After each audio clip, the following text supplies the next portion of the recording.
to the podcast, everybody. It's Quentin here, Q, if you want to be called that, or we have our good friend James P. Melia, also known as UC, the perennial favorite to win the whole goddamn thing every year in Hogs. Because somehow last year, out of 4 teams that you had, 3 of them finished in the top 10 overall. That's ridiculous. How do you do it? Like, I love hockey. I think I'm pretty well versed in hockey, okay? But I don't understand how you consistently just are at the top, year in, year out. It's insane. How do you do it? Tell us your secret. Well, first of all, it's great to be here. Thanks for having me. No It's problem. long overdue, and I apologize for not getting on here sooner. One word, Q. One word. Discipline. Sticking to my guns. I do some research. Doesn't really take that long. I did it outside, in Colorado Springs in August this year. And basically, I stick to what I project. So it basically take what people's stats last year, take their shooting percentage, take some other variables that I'll divulge here in a little bit. But I have some projections and I stick to them. Otherwise, I'm doing a disservice to when I was sober and doing these stats, right? Yes. Anyway, sober UC is making sure that drunk UC is doing just fine. Holds him accountable. Yes. Indeed. Anyway, so that's really what it is. And it's basically, I don't want to say I'm preying on people taking players that I want them to take, but I am wanting you all to take certain players that I have comps that I'll get 2 or 3 rounds later, and it's called arbitrage. And that's all I do. I just repeat it over and over and over and again. It's not sexy. It's not really all that fun. But, you look back in January or February and your teams are doing pretty well, and you're like, damn it, I'm doing something right. Yeah. Well, I mean, the proof is in the pudding, right? 3 top 10 finishes last year. Did you come first overall? No, I believe Todd or somebody else. I was like third overall. Todd was 2 years ago. I can't remember who was first overall last year for the life of me. But whoever it was had a really good team. They did a good job.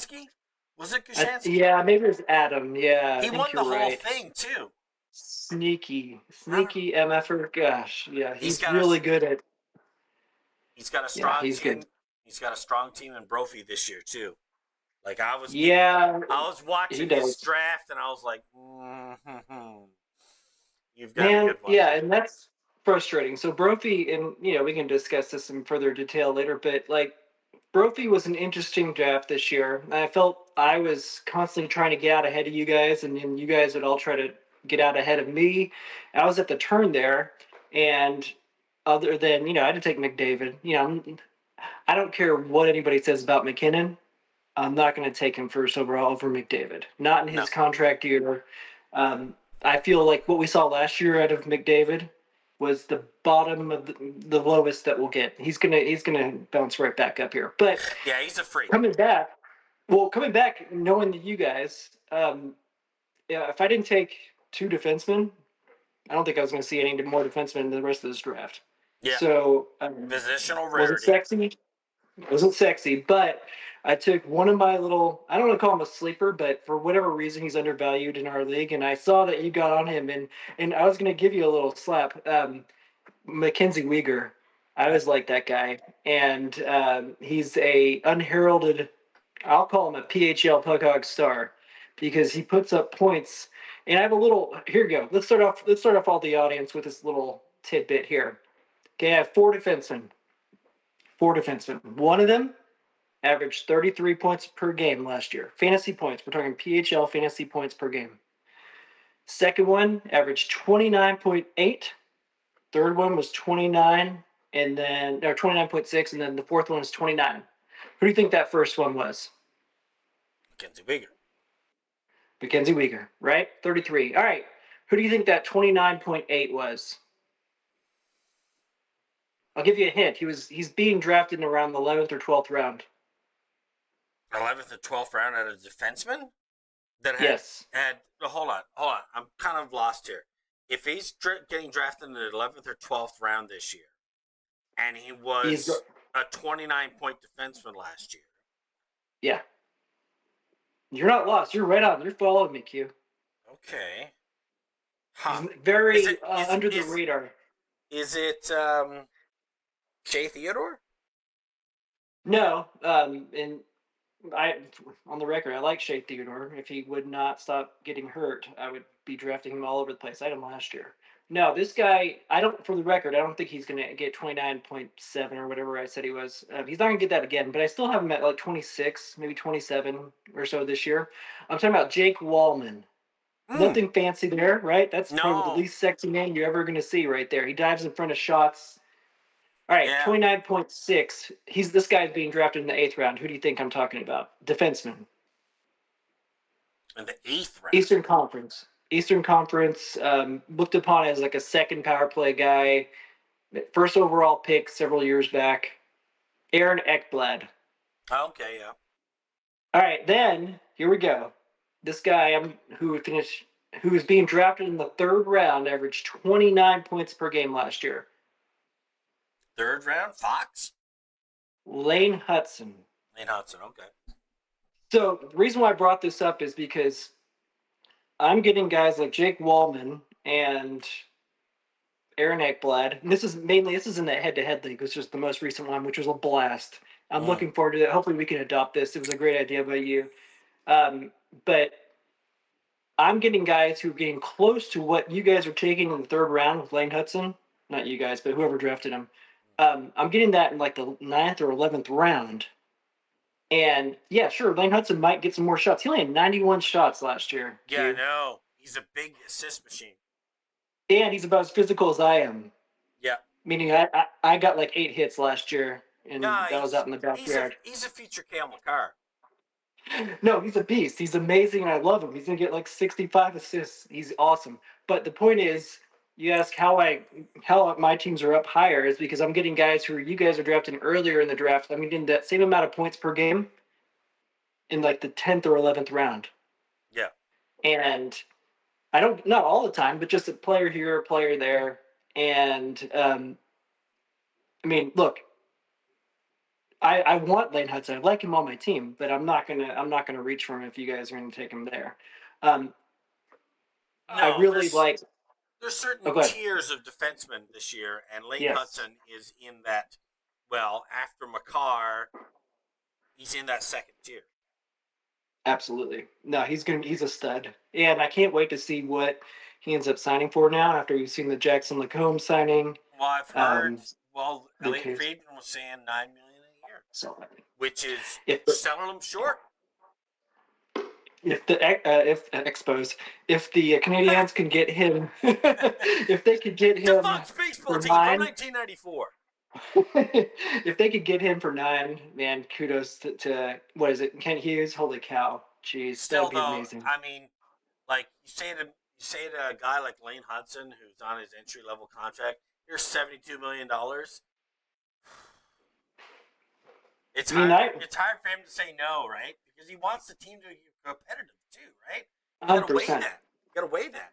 Like, I wouldn't say no to that. $2 million extra more dollars a year? I mean, or would you rather take the $2 million extra and let the team use it on some guy like, I don't know, a Dakota Joshua type? Yeah, right? Right? Yeah. No, I'd have a hard time turning it down too.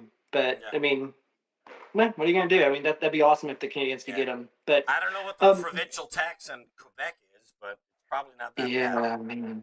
Tax rates. That's a topic for future podcasts, I tell you. Yeah, it'd be nice to compile all the tax rates per year. But then you also got to think about you're getting paid in U.S. dollars and you live in Canada, right? That goes a long way too. People don't think about that, right? Oh yeah, right. Good call. Like, where are we at? You're making $12 million in Toronto in U.S. dollars. That's really like probably 18 million Canadian. Right? Yeah, exactly. And the prices for things are not that far off. They really aren't. No, that's a good point. Right? That's like a really good point. Books always have that big price differential. I personally see the value of drafting Cale Makar second. Oh, I do In too. fact, I want to say I had the 5th pick in the head-to-head draft that we just did, our little side project. For those who are also not aware of that, we're doing a side head-to-head project, same exact points per game, or PHL scoring settings and everything. But it's just Except for the premium stats, which there's there you only go. like minor ones, very minor ones. Yep. Okay. Well, that's good. I didn't know that. Yeah, there's no Not that I Gordy. budgeted. There's no Gordie Howe hat tricks, for example. Got it. Right, that's a Yeah. Well, premium stat. I would have taken him 5th overall if he'd slipped to me, but he went 4th, so I had no choice. I was happy with Dry. Was that me? Maybe it was you. Were you in front of me the whole draft? I believe I was behind. I took him 4th. I'm pretty sure I did. I was. There was one draft I was behind Anal Assassins, which is ironic. I was drafting behind Anal Assassins. That was not that draft, though. I don't know. Assassins. Who is that? I'm trying to remember. It's like kudos on the team I name. can't remember. Ron. That's his Fantrax username. That's very PC. I love it. Yes, Anal Assassins. I love it. Oh yeah, easily. Yeah, we have plenty of time. And for those who are just leaning on the edge, should I play this year or should I not play this year? Come on, sign up. It's one team. Get involved. There's a lot of one-team wonders out there who could really use a second team. Just saying.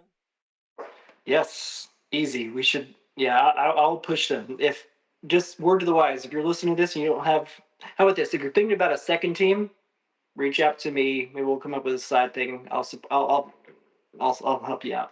But let's just get those 5 spots filled. Maybe we can start another draft. He's just offering his services. No big deal, people. Yes. Anyway, so we got drafting. So for those of you guys thinking about this, only if you sign up for another team. Here's some free advice. Real easy. These are the pillars of drafting, in my opinion. Ready? Ready. Scheduling, obviously. This is your 101 of Pug Hogs PHL draft. Scheduling. Teams like Anaheim play a lot more games on lower night games or off nights. I personally, and I told my buddy Patrick Slaughter, by the way, who's on there. He has 3 teams, I believe. I have taken the lesser nights. So in other words, Sunday night, Monday night, Wednesday night, and Friday night. We have less games on those nights traditionally, including this year. But I went and did a little formula on my file that basically just said any night that has less than 8 games, we're going to call that a lower night. And basically you want teams that play more on those nights because at the end of the season, you'll have more games played. And more games times points. I will point out there are sheets out there that are available that will have a threshold for you. If you input a number, if it's less than 8, less than 7, whatever number you choose, it will tell you how many of those are how many off nights there are per team.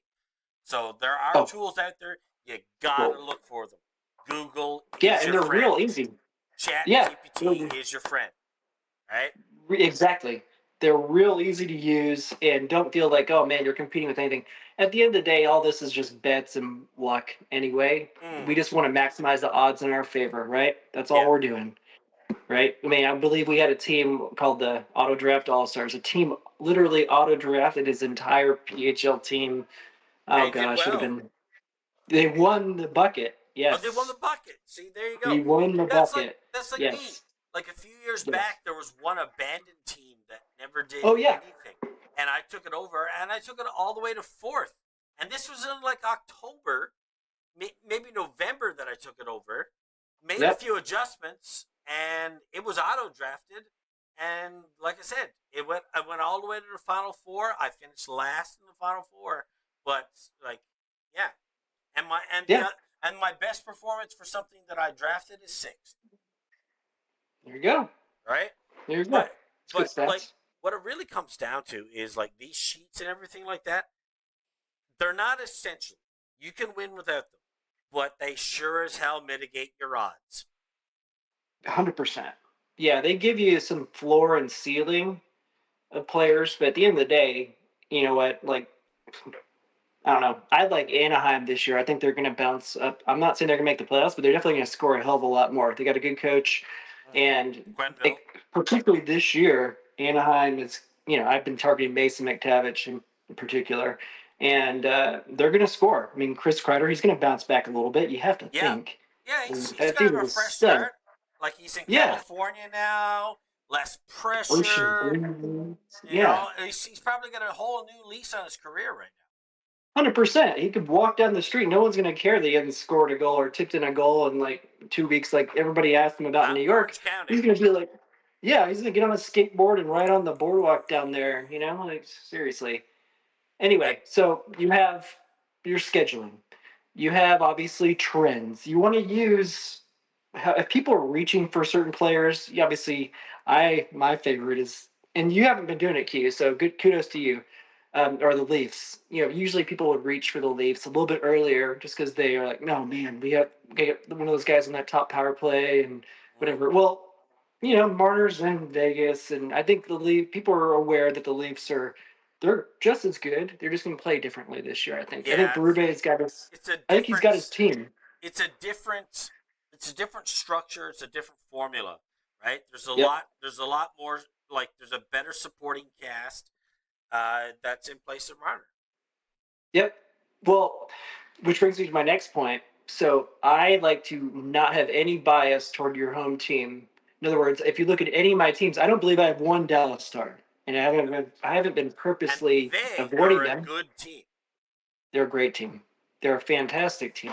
But and actually they have a new coach, so this could come back to bite me. We'll revisit this.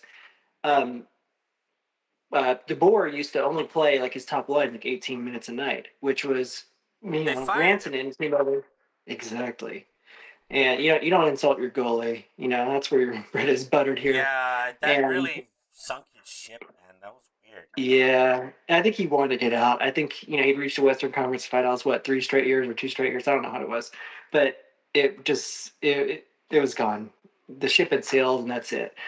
Um, but yeah, so you have non-bias. So make sure you don't reach for players just because they're on your home team. Then you have arbitrage, which I think I explained a little bit earlier, which is basically, and I would implore anybody watching this to do this in their draft, whether it's tomorrow, Sunday or Monday or whatever it was, is to look at a player, look what he averaged last year, and then find a similar player who averaged the same amount, and then say, hey, look, this guy right here was drafted fifth round. This guy right here, I'm getting the 12th round. And make sure that guy that you want to rely on that you catch late didn't get lucky, and make sure the guy in the fifth round was not unlucky. But the point is that you just want to get certain players of higher value based on perceived value. And I want you, Q, to take the guy who it looks like he's a beast, Lane Hudson, 65 assists or whatever he had last year. Yeah, I want you to take him in the third, and I'll get somebody who's going to get the same amount of points in like the eighth or ninth. And yeah, so that's really the trick of it. Let the draft come to you. You might get snapped. Move on. Don't spend a lot of time on things. That's really all there is to it. Don't be intimidated. A minute and 30 seconds doesn't seem like a lot of time, but it actually seems like quite a bit of time when you have all that time to plan when coming back. If you're on the turn, I could see that being a little tricky because you have to plan and then you don't want to reach, but you have to reach because certain players won't be there 30 picks from now. You know what I'm saying? I was trying to segue into the players that I want to take, and I was like, man, I can't find any bridge here. Mm-hmm. Anyway, Q, so that brings me to my next point. So, players that I want to take. So, everybody take note of this. I 100% not expect to get any of these guys in my draft, whether it's whatever, the next two drafts I have, the last two. All right, you ready? This one's easy because I already talked about it earlier. And we'll start with A, Anaheim, Mason McTavish. Reason why I like him is because he is now paid. They're going to give him ice time. Quenneville is going to give him some offensive ice. He actually played sort of 50-50 right in the middle of the ice with whatever their coach was last year. I can't say, it escapes me. But I Was think it he's going to get more Dallas ice time. Stars? Yeah, I think so. Yeah, you got it. He's going to get more offensive ice this year because he's an offensive player. All right, ready? Second, Matthew Barzal. If he can stay healthy, all right. So get this. Last year, he only played, I think, 30 games. He had 20 points, and you're like, oh man, this guy bad year. Well, he had unbelievably bad puck luck last year. In other words, he should have had like 7 or 8 more points between the power play and even strength. So if I had told you had 28 and 30 points, 28 points in 30 games, that would pretty much change, I think, your opinion. And I don't want to speak for UQ, but it changed my opinion when I sort of did my little research there. I drafted him in one draft. I know. I think you drafted him in the draft with me. I didn't get him, you son of a bitch. Trophy? Edit that out, Carly. Anyway, so Matthew Barzal, if everything goes right, I could see him getting 70 points in 75 games. At least that's what I have him projected at. Third player, Calgary Flames, up your way, Q. Matt Coronado. This guy is on the top line, top power play. He has all the right little metrics going. He has the games played. He has, well, when he plays with Kadri, he can get 60 points this year. He gets a lot of shots on net. He has some peripherals. He has some hits. He actually blocks a few shots. Little sleeper there, and you can get in the 14th, 15th round. Brings me to my next late sleeper, Marco Kasper. Really like this guy. I have him. Detroit. Good for you. You won't be. He's on the second line. Like, he's not going to get top power play unless you have multiple injuries. But he plays with DeBrincat and Kane, which is almost like a top line. It's like a top line from like 5 years ago. He gets a lot of hits, so he might only get like 50 points, but he'll get like 180 hits. And I think you'll like the fantasy points per game that he'll provide. And he's only 21. Yes, exactly. They're going to play him 100%. Which bright future brings me to my next one. Ready for it? Sure. If I told you the only competition this guy had is out for 8 to 9 weeks, and that's my dog right there barking. That's Matt Zuccarello, 8 to 9 weeks. Marco Rossi. He was I think 3rd overall, and he missed a year during that COVID BS, and he had 60 points last year playing between the 2nd and 3rd line. He played occasionally with Kaprizov, but as you know, Kaprizov missed half the year, right? Mr. $17 million a year man missed half the year, but this guy Rossi had 60 points, 24 goals, 36 assists. This year, if you look at all daily face-off, you look at left wing block, all my little go-tos for line projections, he is projected on the top line with, ready for this, Kaprizov and Boldy are his wings. That is prime real estate right there. Yeah. I think minimum, that dude could sleepwalk and get 60 points this year. I would say 70 points is a great, I think, ceiling. I don't think he's going to get more than that, but we'll see. Mm-hmm. And then in our setting, the last forward that I like, and I haven't been getting him as much as I'd like, is Will Cully on the Rangers. I have him in at least one draft. Good for you. Man, you're on top of things, Q. I see success in your future. Well, right I there. hope so. Will Cully is going to get like 250, 300 hits, and he's going to get 50 points. So he's a Marco Kasper, but on the Rangers with a great schedule, as you know. The Rangers have a fantastic schedule. Mm-hmm. There's 2 other teams that have really fantastic schedules, especially if you split them between our regular season and our playoffs, and that's Utah. Yep. St. Louis. Good call. No, both nailed it right on the head there. Yeah, like Fab, another shark in our league who's been gone a year and coming back and saying, "Oh, I'm all crippled and I'm washed up." He's full of shit, Francais shit, and he's nabbed Robert Thomas in at least 2 drafts. He's got Kyrou, I think, in at least 1. He knows the game, right? Like he's made sure to get Robert Thomas early, and that's going to work out because he's an assist machine. Yeah, he pretends. He's like, oh, I took a year off. I don't know this. Who's this goalie? I don't know what I'm doing here. Meanwhile, he's sniping people, and he's sniping the right people. He's sniping the people who have good schedules, who are going to bounce up. So I'm not fooled. Fab, I'm not fooled. You hear me? I'm not fooled. Yeah, neither am We I. all respect you. Yeah. We all respect you, Fab, and we all know And we're not. and hate you. Yes. Exactly. Yes, we yes, we're happy to have you back, Fab. But now I have, we all have a lot of competition on our hands. So Mister, I won I'm the not. fucking bucket with the LCK team.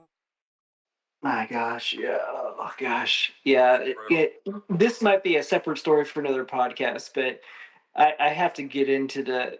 Fab and I had the ultimate bucket final, and I'm sure you've heard tidbits, Q, but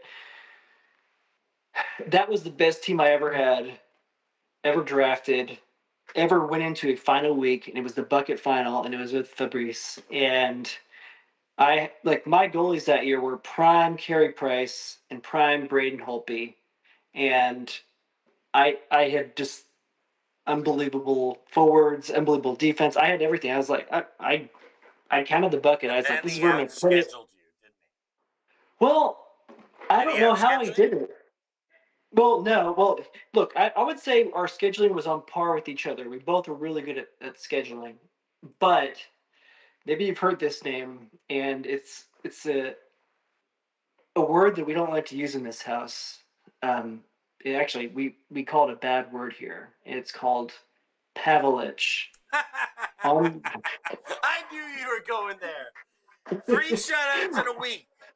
3 shutouts in a week. on it, I want anybody watching this to go and look up how many shutouts he had in his career.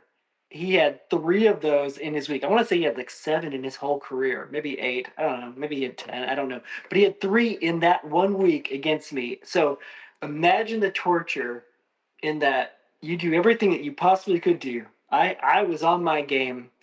I had everything I wanted to, where I wanted it, how I wanted it, and then I kept refreshing the Winnipeg score. 1-0. Oh, and 1-0 into the first.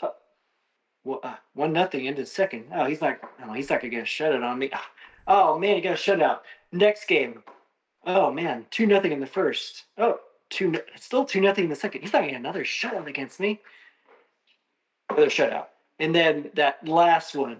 So shutouts are for those of us who are not familiar with it.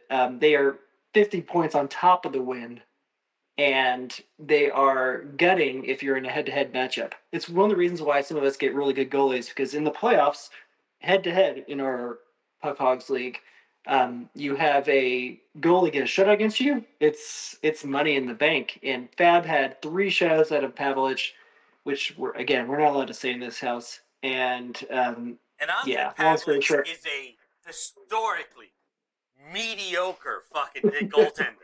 Like exactly. he played with the Thrashers and the early Winnipeg Jets. Yes. Those are historically teams.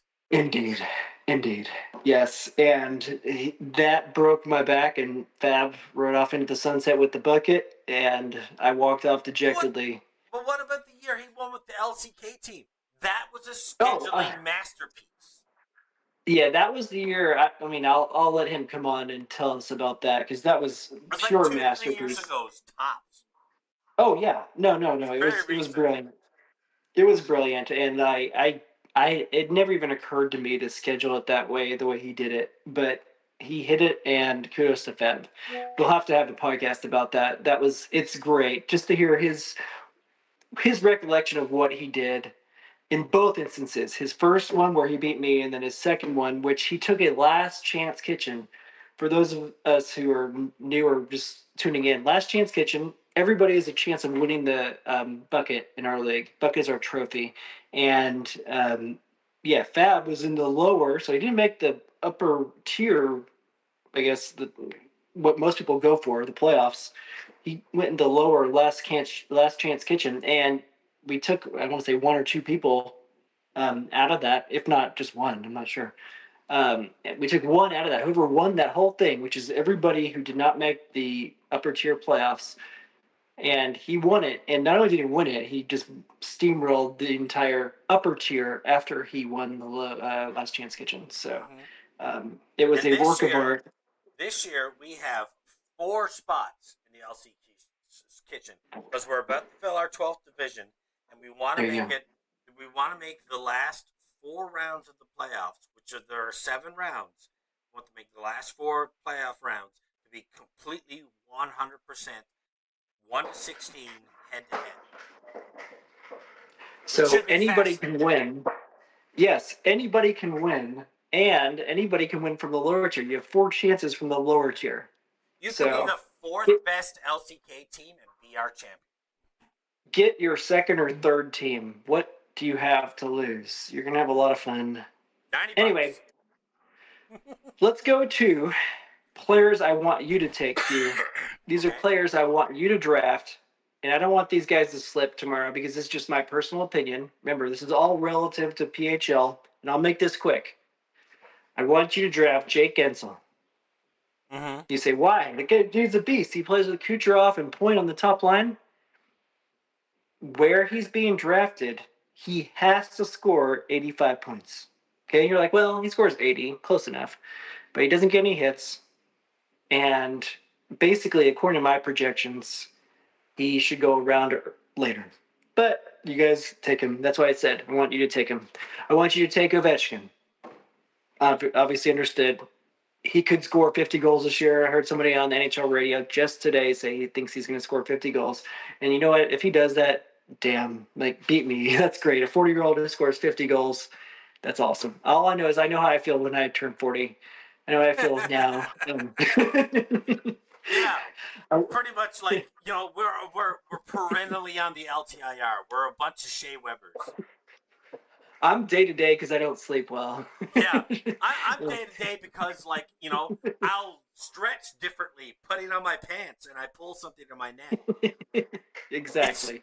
I swear to God that happened to me 2 days ago. Not happening. That's great. And this was in my 30s. This was a while ago.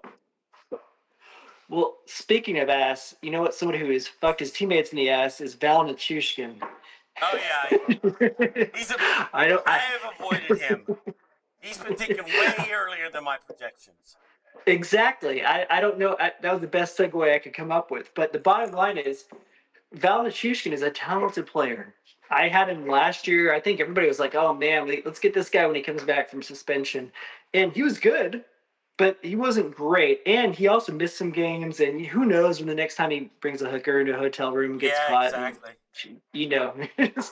we can't have that. So I want you guys to draft him. His absence there for a while was a really suspect. It's like, is he involved in the draft? Yes, what's indeed. going on here? We'll just leave it at that. That was I want you guys to take Val Nichushkin. There's a couple other guys. I'll skim over them because we've already talked about them. Lane Hudson. All right, here's another one. This is interesting because I want to hear your opinion on this first. So how many defensemen do you draft on average in your drafts? 4. Good. Okay. Me too. And I think that's the prudent method. Now that we have 3 utility spots, we used to only have 2, but now we have 3. My analysis says that we should only draft 4. And I don't actually worry about schedule at all for defense. It's nice to have people on off nights, but I'm not going to target somebody with a good schedule. For that 3rd slot, you're better off using a forward because they're going to get more points on average than a replacement defenseman. Replacement forward is just going to get more than a replacement defenseman. 16th, 17th round, if you're unless you're filling at that 4th spot, don't waste it on a 5th defenseman. That's my opinion too. I agree. Exactly. Yeah.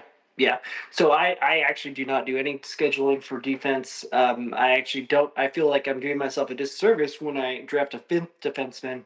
I used to do one when we had, again, 2 utilities, but we don't. So I do not factor in any defensemen who have good schedules. So I just take the highest scoring defenseman based on fantasy points per game. But anyway, getting to my guys I want you to take. I want you to take Miro Heiskanen.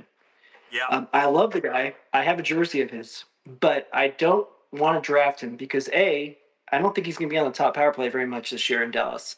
Hardly. Now, I saw somebody post, and I haven't verified it, but I trust him. Donnie posted that Ranson will be on both units, and I trust him. So he might get some talent there with him, but you get less ice time, and we all know second PP guy. Based on Nurse and Edmonton, you might get 5 fantasy points a year, maybe 6 And from the power play. that's based on the fact that you think that the second power play unit is going to have a defenseman. He could be 5. Exactly. Yeah, we don't know Especially that team too. especially if they're using Renton twice. Yep. Now, here's the controversial one, which is to my former point about scheduling. And you might have drafted. I haven't looked at your teams, but I have been avoiding Mikhail Sergachev this year. Say why? Why? Why are you avoiding him? And I'm like, here you go. I can get now before this contract he signed yesterday. Jackson Lacombe will get the same stats as Sergachev, but he gets drafted a round or two later. Plus, he has a better schedule. So if you're one of those guys who wants to have an off night guy, you can get that with Jackson Lacombe. All right. So, if I include ones that say yes, because every time somebody gets selected, I give them a Y so they get eliminated from my sheet. Now, you see, I have Kale McCarr up here in his own tier. I mean, 400 points on the next best defenseman. Yeah, we all agree. Kale McCarr's just like fantasy unicorn to the extreme. Then you've got generational. Then you got Quinn Hughes, kind of in his own league, but not quite. And then Yep, you've got agree. Then you've got this mini tier 3. Tier. Yep. This is a big tier 3 for me because the scale goes from 2,200 to 3,000, but these are your second. These are your second, third defensemen. And these are the ones that I personally have put there. Now, Sergachev's near the bottom, but if you're drafted in the 4th or 5th round and you've got 2 fit defensemen already, and one of these guys is still available, I think you take it. Yeah, well, we'll see. Even if he is Sergachev. Oh, yeah. Well, I mean, he's a talented defenseman, and he has a great schedule. I don't think you could go wrong with that top PP in Utah, although I question Andre Tourigny's. I don't know if you've looked at his lines, but he's kind of broken it out into 2 solid power play 1 and power play 2. He had Cooley and Peterka with Dursey on power play 2, and he has the rest like Schmaltz, Hayton, Gunther. And who am I missing? Yeah, he has them on. The Utah team should be a scoring by committee team. Exactly. Much like the Kraken. Yep. But please note, and we can revisit this and we can challenge and make a fool of me, but I have Sergachev and Lacombe really close. I have them within like 2 points of each other. As far as 52 to 50, as far as like overall. For me, I have Sergachev here at about, I'm going to do total fantasy points. I have him at about 2,400-ish. And Jackson Lacombe, I have it about 2,000-ish. So it's like, there you go. It's like Sergachev's a bit higher. Jackson Lacombe, he's got the new contract. He's young. He's only 25. He's on Anaheim. Yep. It's like, and people forget Sergachev's only 27. He's exactly. a young guy. I know. He's in his prime. Yeah. Exactly. He's been around. It seems like he's been around forever, but yeah. But he made the team in his first year in the league. Well, and I was going to say one little detriment to my Lacombe bit, and this is before he signed it, was that, Quenneville, he wasn't married to Lacombe being on that top power play. I'm a huge fan of Olin Zellweger. I think I think I said on the chat, I think Lacombe is ultimately holding that top power play spot for Zellweger. That guy can move the puck. He's just beautiful on the ice. And Minchikov is no slouch either. That guy's a beast too. Yeah, they get quite the young defense core in Anaheim. Surprise, surprise, because Anaheim doesn't have a history of great defensemen. Exactly. Yeah. All right. So Q, if there were any like late goalies that you were going to take, I have a couple names, but I want to hear from you first. Well, let's see. Late we'll goalies. Talk that lower tier. Let's say you'd pushed off goalies, in our setting, again, in our drafts, that you'd be happy to get in round, 6 or 7, maybe 8, Well, outside of like Stolars, mm, those low hanging fruit guys that yeah, now are beasts. mine is Who'd you? Who? mine is John Gibson. I Okay, I think interesting. I think he's going to get the bulk of the starts in Detroit. Yeah, He's historically been on a bad team, and yep, I think in a late round, like I'm talking 13 to 17, and you're looking for a third goalie, he's yeah. one to grab for. Well, yeah, and he doesn't have a lot of, I don't know, fanfare going to Detroit, but he definitely is going to get And Detroit majority of doesn't the have starts. Detroit's schedule, because you can see on this sheet Oh, here that they're in their bold, schedule in October is fantastic. but their schedule Yeah. overall is not bad either, No, yeah, you're right. right? Yeah, that's good. That's a good sleeper.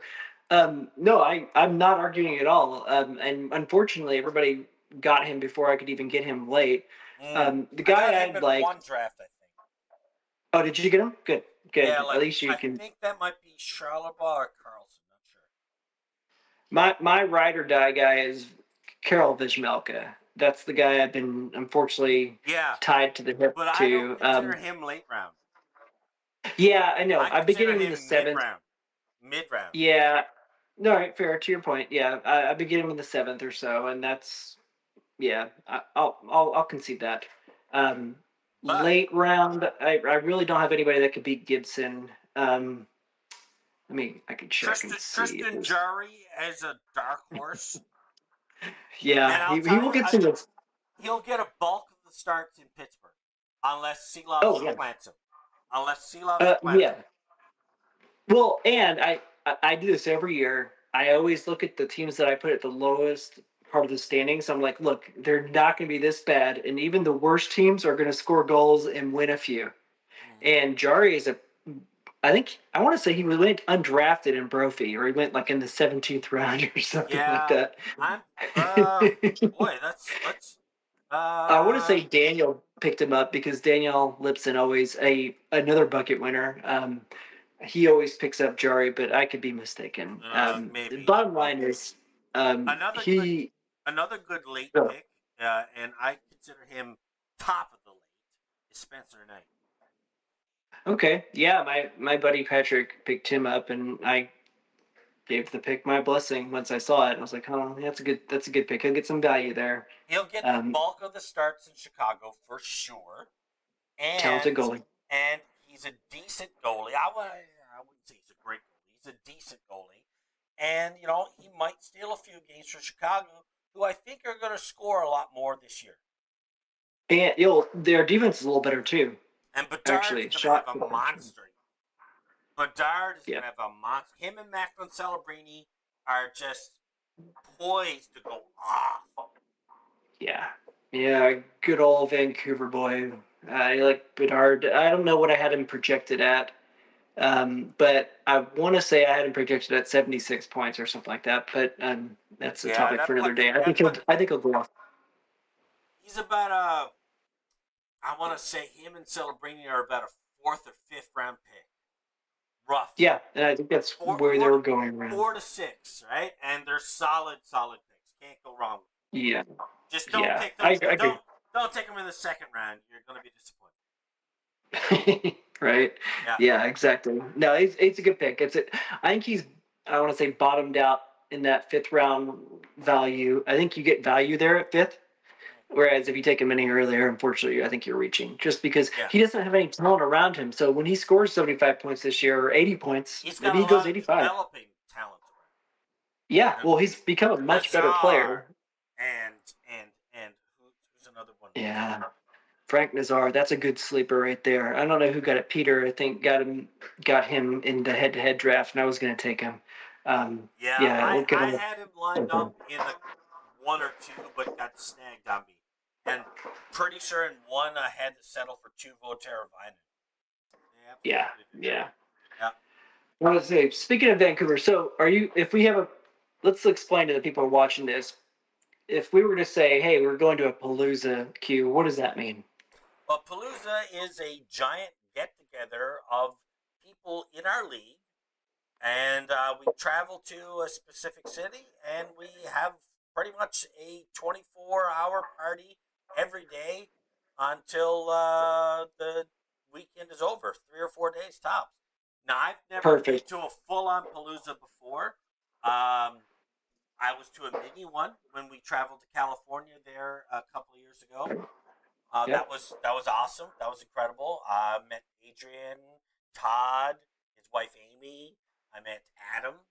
I met Alex, who unfortunately is not in the league this year. I don't know what happened to him.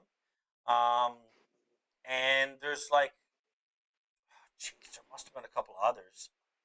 Yeah. Maybe. But anyways, that was great. What we're hoping to do this year is to have not one, but two Paloozas. One in Vegas, which I won't be able to make for various reasons, and two in Vancouver, Yep.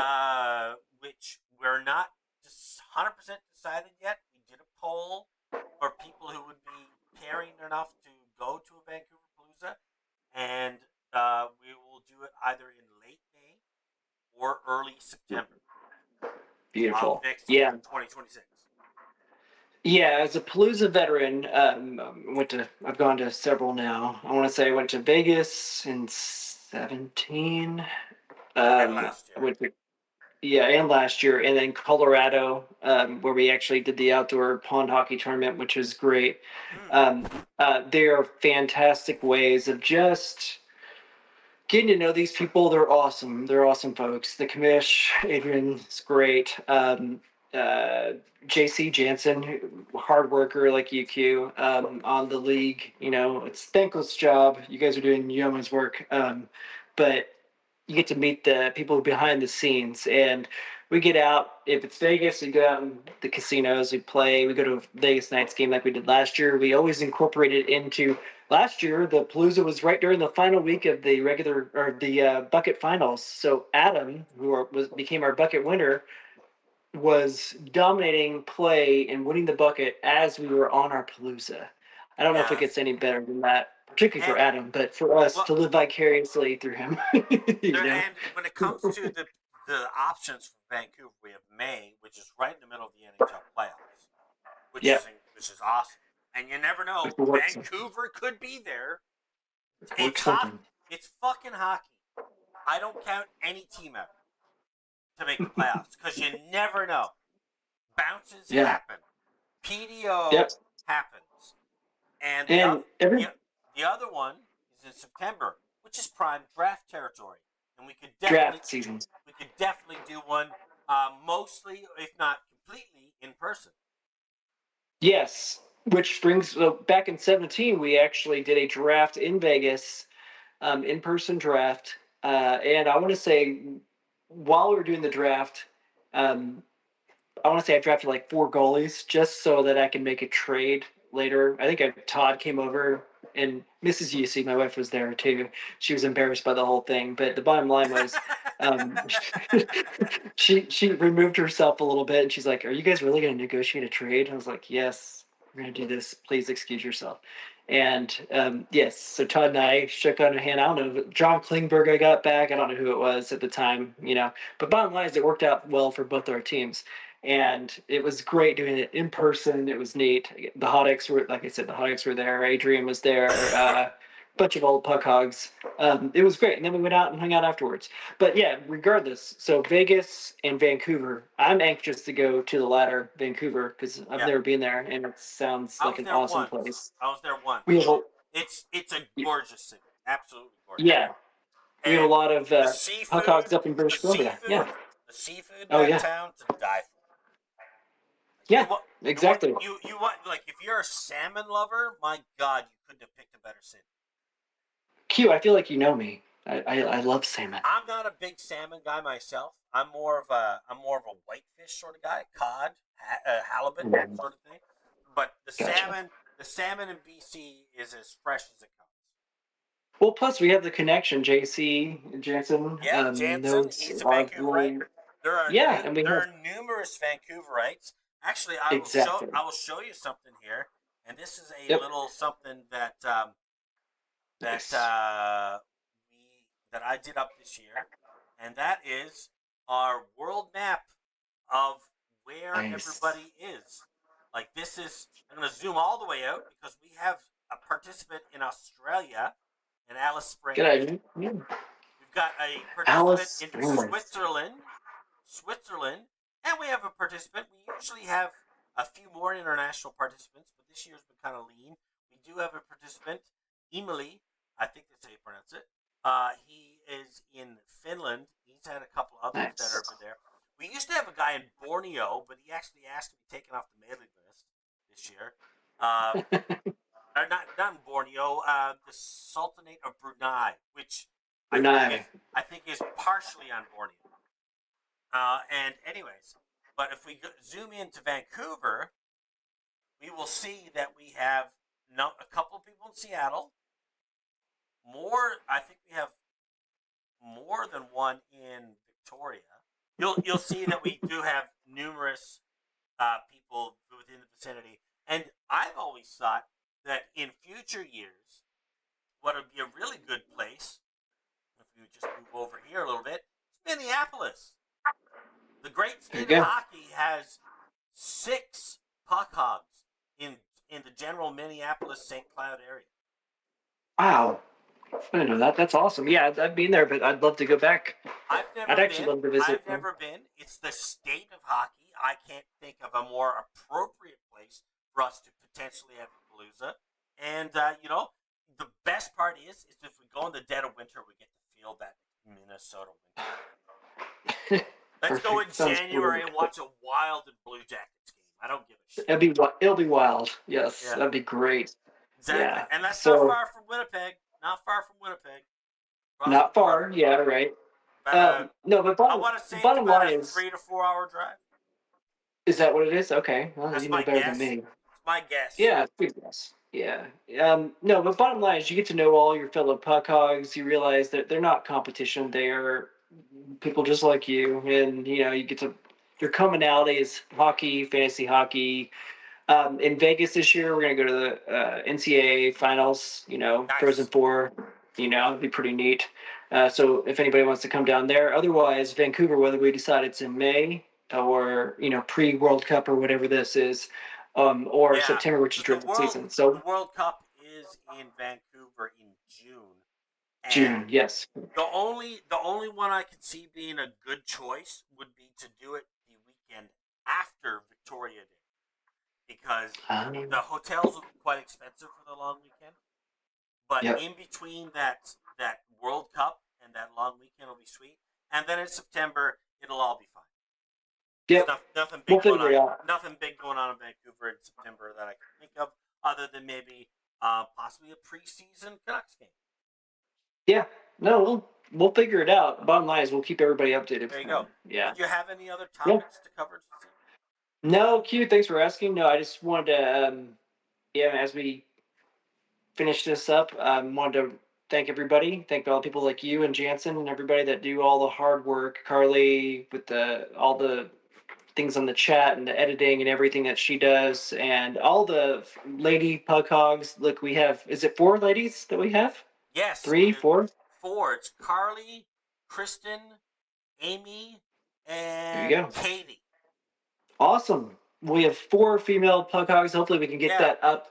These Carl. guys, they compete. They know just as much hockey as you and IQ. They're hard workers, and they're ready. They're gonna kill us. Personally, Um, I like Amy's draft and Brophy. It's not bad. oh yeah, It's not yeah. bad at all.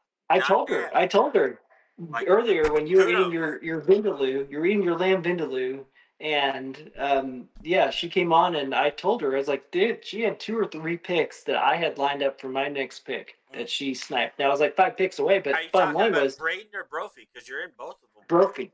Brophy. Well, Bro, Braden was good too. I thought Braden Actually, yeah, draft. I it thought might have been Carly's Braden. Braden. I think Carly's It, Braden draft is like yeah, infinitely it was the stronger. Braden. It's Yeah, really no, it good. was the It's Braden. really I think good. I messaged you about it too. Yeah, it was Braden. Yeah, but Yep. bottom line was that she was on her mark there, and she was doing Yep. really well. And And Amy's Brophy is pretty good. I kept an oh, eye. Amy's. I kept an eye on Katie's draft, and I think it was McCracken, or was it? No, it was a slow draft. I think it was either Upton or possibly whatever that other draft is before it. I forget it right now. But the point is that I was really impressed with her draft. And Kristen's draft, I don't remember. I don't think I watched it as closely as the others. But, I would be remiss to not have a check out and see how she did. Or Yeah. has she even drafted yet? No, she hasn't drafted yet. That's why. That's why I don't remember it. No, she drafts, I think, tomorrow. Yeah. Yeah. Well, awesome. Yeah. And that's Brandon's significant other, isn't it? Oh yeah, is that it? I think so. I think so. Yeah. There you go. I can mess with it. Yeah. Well, that's great. Well, the more the better. And you know what? They'll sneak up on us, Q. They're going to beat us if we don't take them seriously. And you know, you can plan for the regular season, you can plan for LCK. It doesn't really matter because at the end of it, it's going to come down to 4 rounds of head to head, and anything can happen. Anybody can win, right? Yeah. So I would love to see a rookie win some year. That would be just like, wow, look at you, bud. Well, I'd love that. I don't want to be on the other end of that, so I'd rather them take out their people and I lose. But yeah, bottom line is, it'd be neat. And any rookie can come and win, and that's the bottom line. So sign up for your second or third team, or your first if you're alert. To be competitive. Exactly. And that's why we do the head-to-head bit. Small sample size, anybody can win. Anybody can win. So, yeah, and it's actually, and I meant that was a note I had. Welcome back, Amy. That's great to have her back in the league there. You know, first Puck Hog that's awesome. I'm happy to have her back. She's very nice. I talked to her in Vegas. It was great. Yeah, I met her in San Jose. Exactly. Yeah. She's great. Yeah. Yeah. She's fine folk. Awesome. Thank you very much for joining me here, UC. I really appreciate it. And hopefully we can do another podcast with potentially another guest. Of course, I can't wait. We have plenty of people, Q. Let's confer on this. Scott Henry, Adrian, JC. Yep. I mean, that's 4 guests right there. Easy right there. 4 more episodes. That's at least 4 more episodes.